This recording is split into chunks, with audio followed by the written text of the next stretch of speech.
یہ بات ہے قرآن کی۔ یہ کوئی قرآن نہیں ہے، یہ بس جھوٹی شاعری ہے، محمد کی شاعری۔ یہ کہانی ہے اس انسان کی جس نے رسول اللہ کو بھرے بازار میں رسوا کیا۔ مکہ والو، اس کی بات مت سننا، یہ میرا بھتیجا محمد ہے اور یہ دیوانہ ہے، دیوانہ۔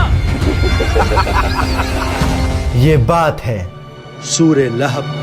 تبت یدا ابی لہب وتب۔ سورہ لہب مکہ میں اس وقت نازل ہوئی جب ابو لہب نے ظلم کی ساری حدیں پار کر دی۔ وہ اللہ کے نبی کو پریشان کرتا۔ میرے بھتیجے نے باپ دادا کا مذہب چھوڑ دیا ہے، کہتا ہے اس ایک خدا کو مانو۔ اس سے گھٹیا بات میں نے آج تک نہیں سنی۔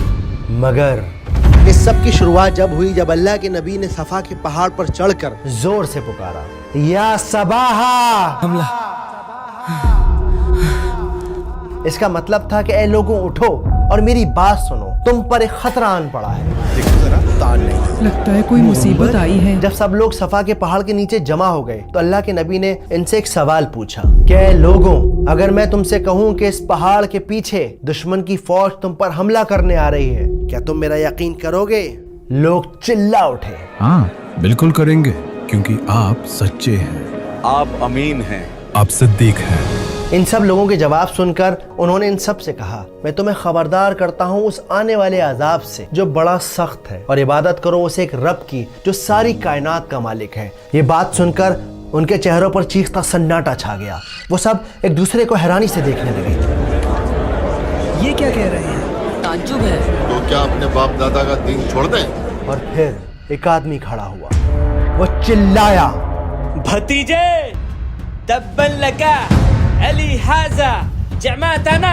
عربی کی اس عبارت کا مطلب تھا کہ کیا ناش ہو تیرا، ٹوٹ جائیں تیرے ہاتھ۔ کیا تو نے ہمیں اسی لیے یہاں جمع کیا ہے؟ یہ آدمی اور کوئی نہیں بلکہ رسول اللہ کا چچا ابو لہب تھا۔ اس کی بد دعا آسمان سے ٹکرا کر واپس اس پر آ گئی۔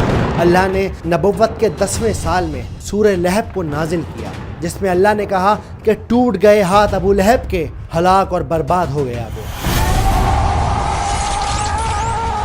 لیکن ابو لہب پھر بھی باز نہ آیا۔ جب یہ سورت نازل ہوئی تو وہ لوگوں سے کہتا، وہ کہتا ہے میرے ہاتھ ٹوٹ گئے، کہاں ٹوٹے میرے ہاتھ، صحیح سلامت تو ہیں۔